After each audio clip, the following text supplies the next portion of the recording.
here to explain how my work with the dead has made me a healthier, more engaged doctor for the living.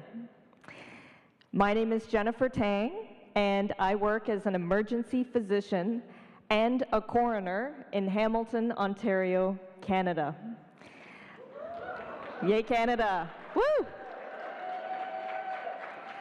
I'm very proud to be Canadian, and if you look at my slides, you will find something from Canada in every single one.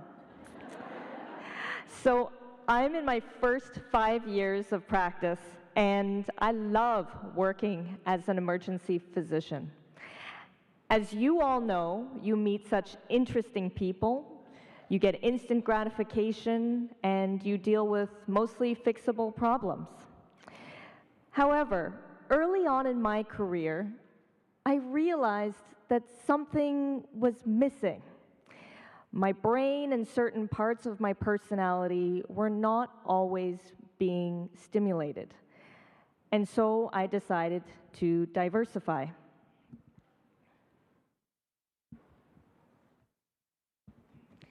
I undertook training and I was appointed as a coroner for the province of Ontario 3 years ago. And since that time, I've investigated over 400 deaths and presided over 4 inquests. Now, my job as a Canadian coroner is to speak for the dead to protect the living.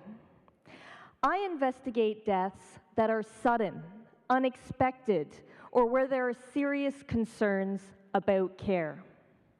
I work with the police, my excellent forensic pathology colleagues who do the autopsies, toxicologists and lawyers, child protection workers, among many others.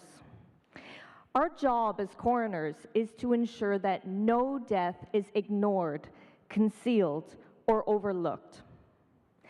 Now, this particular side hustle is not for everyone. And I'm not saying it should be. But my message is that having a work passion outside the emergency department can significantly enhance your well-being and your love for your job inside the emergency department. So let me tell you a little bit about my experience.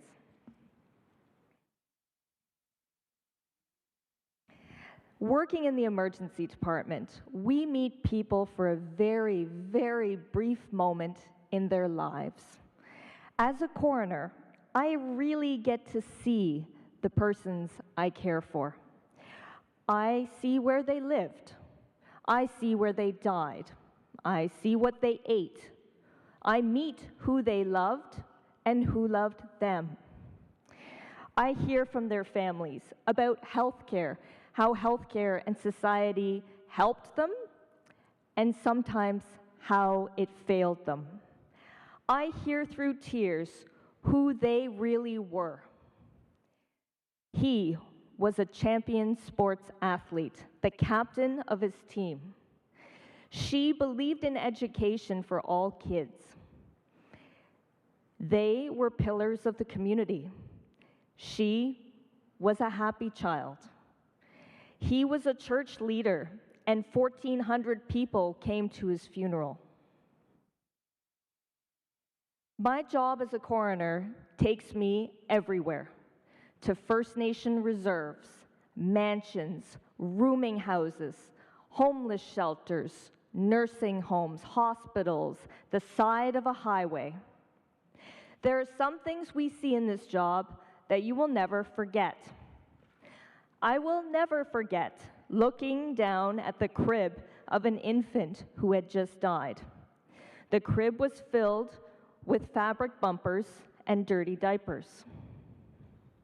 I will never forget going into a home where the children slept downstairs and we crept upstairs and tried to avoid the bed bugs while we were investigating the scene.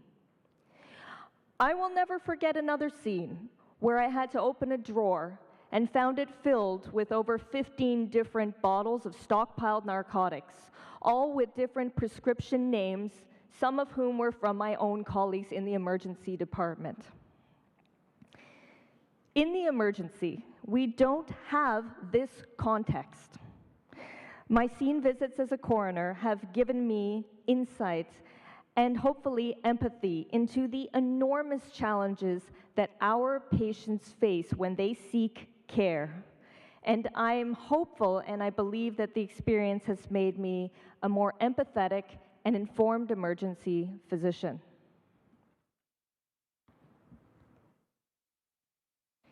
My work as a coroner is so intellectually stimulating. I learned so much from my colleagues in forensics, ballistics experts, collision reconstructionists, lawyers, and police. One of the most frustrating things about our job as emergency physicians is that we don't always find out what happens to our patients. As the death investigator, I take disease histories. I get the final answer. I trace the path of that missed pulmonary embolism. I look into tropical disease histories for returning cruise travelers.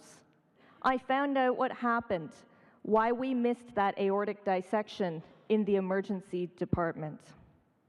As a coroner, I guide the investigation and arrive at the final answer for the families, and I help them understand the end of the story.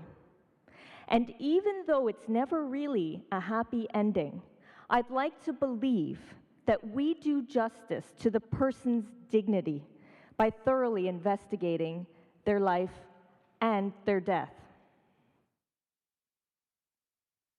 I learned so much from talking to the families and the loved ones of the person who died. I call every single family where there are family in each case.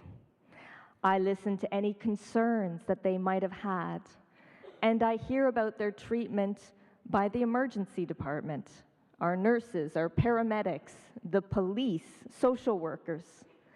Sometimes I hear how grateful they are for the wonderful care provided. Sometimes I hear scathing remarks about how we could have done better. The feedback that I hear really shapes my practice, and I try to share these pieces of feedback with my colleagues as well as the residents that I have the privilege of teaching. It reminds me how important it is that we really take the time to communicate with families during the visit. Coroners hear a lot about guilt. Guilt because loved ones always wonder, is there something more that we could have done to help this person?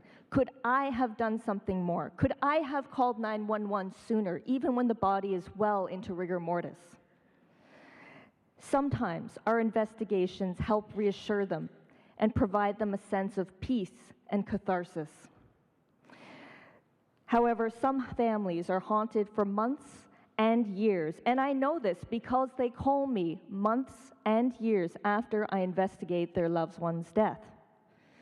And this reminds me that the trauma from having someone close to you die can carry forward and affect future healthcare experiences.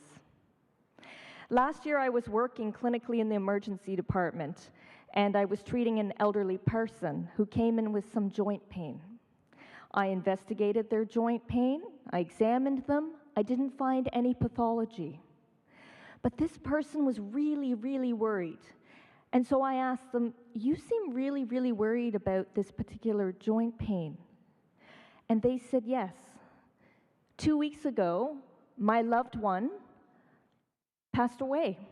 They had a fall, and they were very young, and I'm worried that the same thing might happen to me. So I took a look at the chart, reviewed the name, and realized I had actually been to this person's loved one's home, and I had investigated their family member as a coroner's case. And that's when I realized that the two worlds that I live in, the emergency department and the community as a coroner, had collided.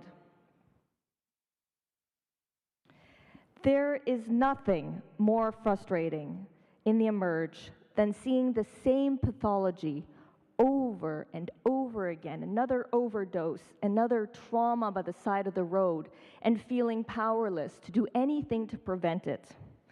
And that is the best thing about my job as a coroner. I have the ability to contribute to the prevention of injury and death, and I do so in 3 ways.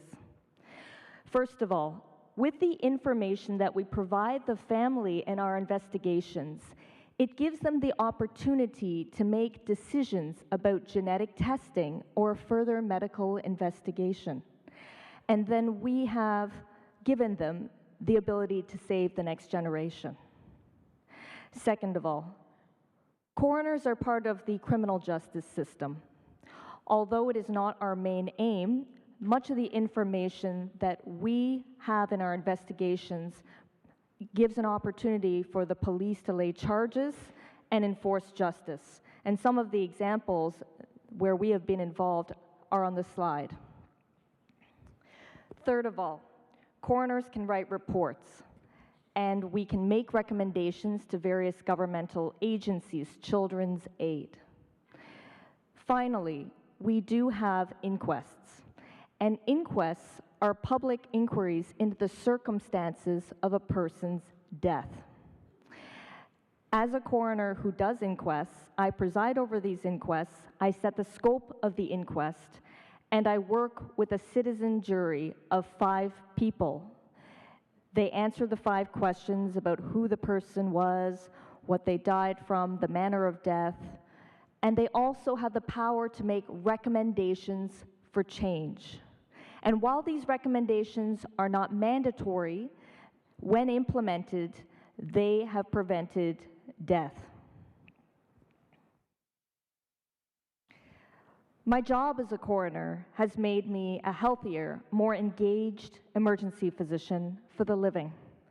And my take-home message today is that having a work passion inside and outside the ED can enhance your clinical life. So reflect on your own practice, whether you're early career, mid-career, or late career, and if you find that something is missing, find a way to restore the balance.